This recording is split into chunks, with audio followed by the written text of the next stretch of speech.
অবশেষে স্থির করলেন তিনি গোপনে শ্রীধাম বৃন্দাবনে পালিয়ে যাবেন। কৃষ্ণপ্রাণা কর্মেতি ক্রমান্বয়ে 3 দিন ওই পুতিগন্ধময় উটের উদরে ভজনানন্দে কাটিয়ে দিলেন।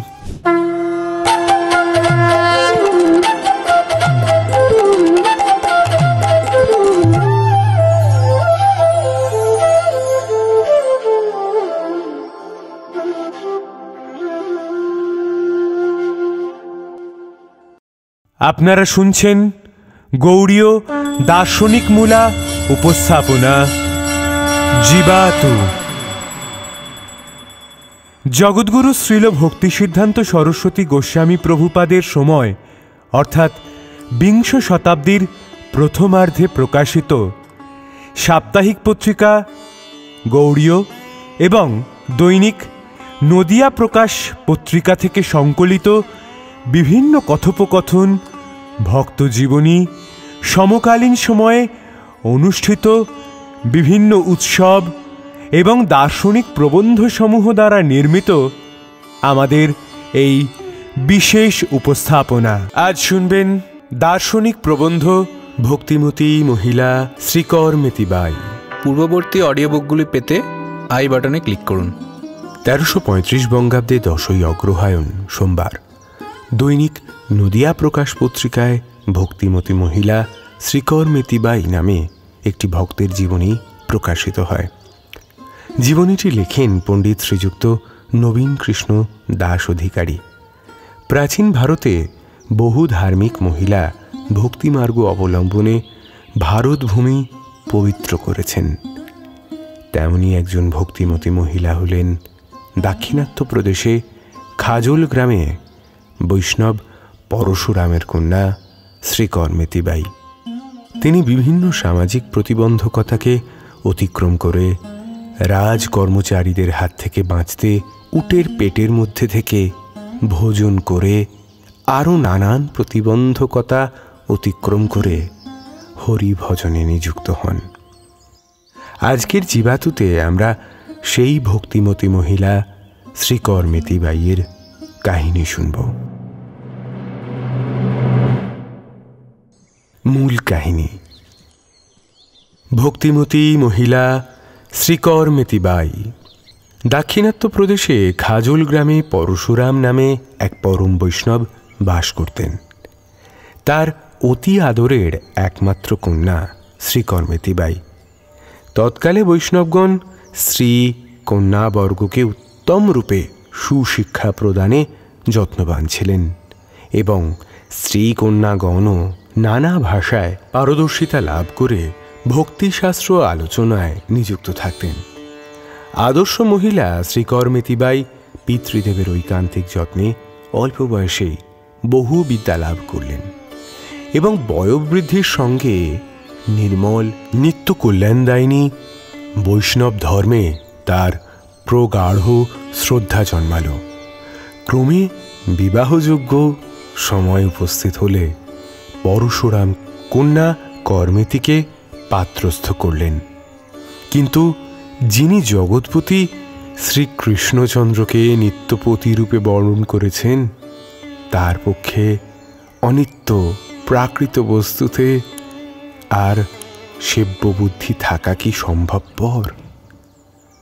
শ্রীকর্মেতি বাই ঘোর বিষয়ী অবৈষ্ণব স্বামীর গৃহে গমনের পরিবর্তে নির্জনে শ্রীহরিনাম গ্রহণে যত্নবতী হলেন এবং কৃষ্ণ প্রেম উন্মাদিনী হয়ে হা নাথ হা প্রাণবল্লভ বলে কখনো হাস্য, কখনো ক্রন্দন, কখনো উচ্চস্বরে চিৎকার করে কৃষ্ণ প্রেমাদেশে কৃষ্ণ পাদপদ্ম ধ্যানে তার মনোভৃঙ্গ মত্ত হয়ে রইল। এইভাবে কিছুদিন অতিবাহিত হলে কৃষ্ণপ্রাণা কর্মেতিকে শ্বশুরালয়ে নিয়ে যাওয়ার জন্য প্রবল চেষ্টা চলতে লাগল। কর্মেতি বাই অবৈষ্ণব স্বামী গৃহে তার প্রাণবল্লভ কৃষ্ণ সেবার ব্যাঘাত হবে ভেবে একেবারে অধীরা হয়ে উঠলেন। সংসারে যার পর নাই উৎপীড়িতা ও লাঞ্ছিতা হয়ে সংসার আসক্ত কৃষ্ণ বহির্মুখ ব্যক্তিগণের তাড়নায় শোকে দুঃখে অবসন্না হয়ে ভাবতে লাগলেন, হায় হায়, এখন আমি কি করব, কোথায় যাব? বৈষ্ণব দেশীর কুসঙ্গে পড়লে আমার সর্বনাশ উপস্থিত হবে। এই সকল চিন্তা করে বিকল হৃদয়ে লুটিয়ে পড়ে কাঁদতে কাঁদতে অবশেষে স্থির করলেন তিনি গোপনে শ্রীধাম বৃন্দাবনে পালিয়ে যাবেন। ধর্মপ্রাণা কর্মেতিবাই এইরূপ যুক্তি করে অনুরাগে উন্মাদিনীর মতো গৃহ থেকে বাইরে গেলেন। চতুর্দিক সমস্ত দরজার খিল বন্ধ থাকায় দ্বিতল থেকে লাফ দিলেন। অনাথ শরণ শ্রীহরির কৃপায় কর্মেতির শ্রী অঙ্গে কিছুমাত্র আঘাত লাগল না।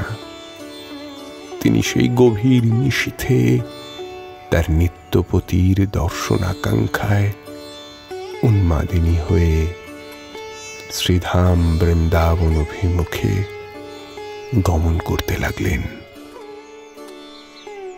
পরশুরাম একমাত্র কন্যার অদর্শনে এবং প্রভাতে লোকনিন্দার ভয়ে বিশেষ চিন্তাযুক্ত হয়ে পড়লেন এবং তিনি যে রাজার পুরোহিত ছিলেন সেই রাজ সমীপে সমস্ত ঘটনা বর্ণনা করলেন।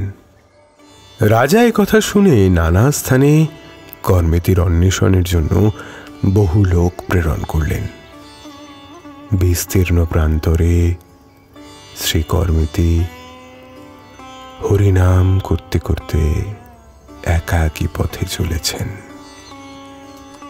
ইতিমধ্যেই দেখলেন যে রাজ অনুচর তার অন্বেষণে ব্যস্ত হয়ে ওই প্রান্তরে উপস্থিত হয়েছে।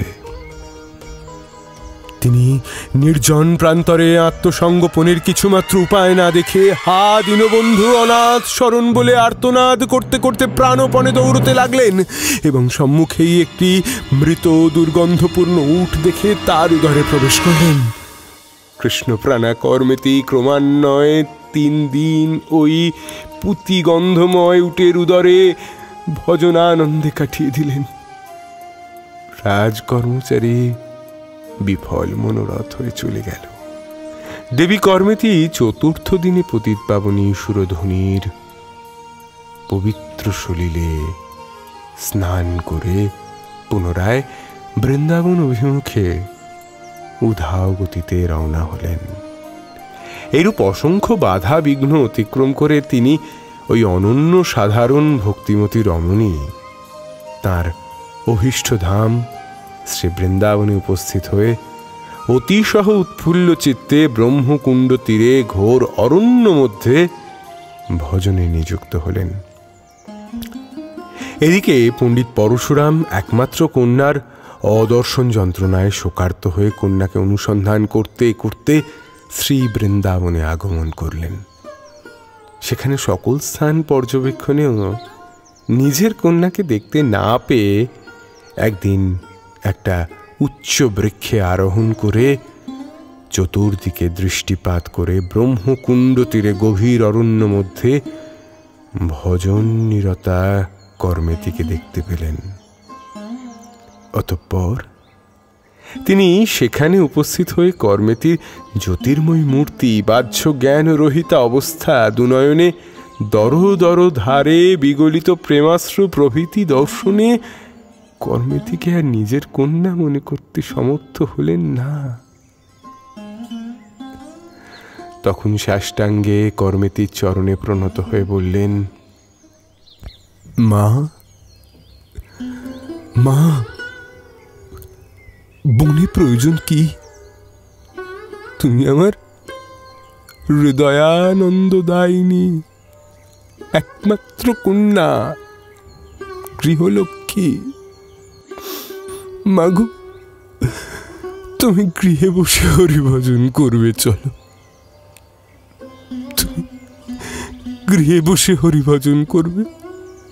তোমাকে দেখে আমি অমৃত সাগরে অভিষিক্ত হলাম মা।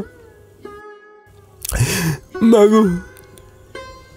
বহুক্ষণ পরে কর্মেতি বাহ্য জ্ঞান পেয়ে পিতাকে প্রণাম করে করজোরে বললেন, পিত,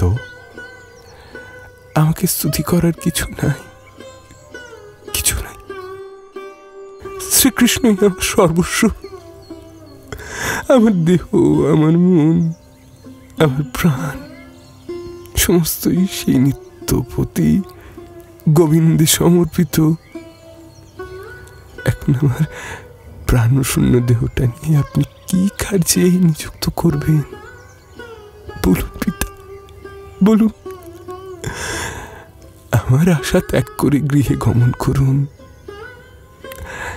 বিষয় বিষ পান না করে কৃষ্ণ নামামৃত পান করুন, তাতে নিত্য মঙ্গল প্রাপ্ত হবেন। এই কথা বলতে বলতে কৃষ্ণ প্রেম উন্মাদিনী কর্মেতি মূর্ছিতা হয়ে পড়লেন। পরশুরাম কন্যাকে শত সহস্র ধন্যবাদ দিয়ে আপনাকে পুনঃ পুনঃ ধিক্কার প্রদান করে ক্রন্দন করতে করতে নিজ গৃহে প্রত্যাবর্তন করলেন। এইরূপ সাধ্বী প্রাতঃস্মরণীয় মহিলা জীবনের অবশিষ্টাংশে শ্রী বৃন্দাবন ধামে ব্রহ্মকুণ্ড তীরে হরিভজনে নিযুক্ত থেকে স্বধাম প্রাপ্ত হলেন। প্রাচীন ভারতে বহু ধার্মিক মহিলা এই প্রকার ভক্তি মার্গ অবলম্বনে ভারত ভূমি পবিত্র করেছেন। কিন্তু হায় হায়, কালের কি বিচিত্র পরিবর্তন! বর্তমান সময়ে ভারত ললনাগণ বিশ্ববিদ্যালয়ের উচ্চ শিখরে আরোহণ করে জাগতিক হিসাবে শ্রেষ্ঠা হলেও ভগবদ উপাসনায় ক্রমশ নিম্ন হতে নিম্নতর স্তরে অবতরণ করছেন। আমাদের মাতা ও সকল প্রিয় ভগিনী বর্গের নিকট সকাতরে নিবেদন এই যে আমরা আত্মবিস্মৃতা।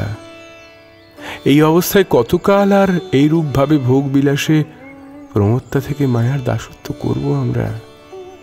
আমাদের এই সুদুর্লভ মানুষ দেহ ধারণ করার উদ্দেশ্য কি শুধু জাগতিক প্রতিষ্ঠা আশা এবং ভোগ লালসা পরিতৃপ্তির জন্য, যা নিত্যস্থায়ী নয়? যা আজ আছে কাল থাকার নিশ্চয়তা নেই, সেই সকল বিষয়ে যত্নবর্তী না হয়ে পতিত পাবন সদ্গুরুর পাদপদ্মে আত্মনিবেদন করে নিত্য কল্যাণ লাভ করাই একমাত্র পরম মঙ্গলদায়ক। দয়ার সাগর বৈষ্ণব মহাজনগণ সর্বক্ষণই আমাদের মতো পতিতাধম জীবকুলকে নর বিষয় গর্ত থেকে উদ্ধার করে শ্রী ভগবানের নিকট পৌঁছে দিতে কৃত সংকল্প। শ্রী শ্রী গুরুদেবের পাদপদ্মাশ্রয়ে হরিভজনরত মানবগণ আর ত্রিতাপে দগ্ধ হন না। তারা অসুখ অভয় হয়ে নিত্যকাল নির্মল পরা শান্তি লাভ করে। শুনলেন দৈনিক নদিয়া প্রকাশ পত্রিকায় প্রকাশিত ভক্তিমতী মহিলা শ্রী কর্মেতি বাই।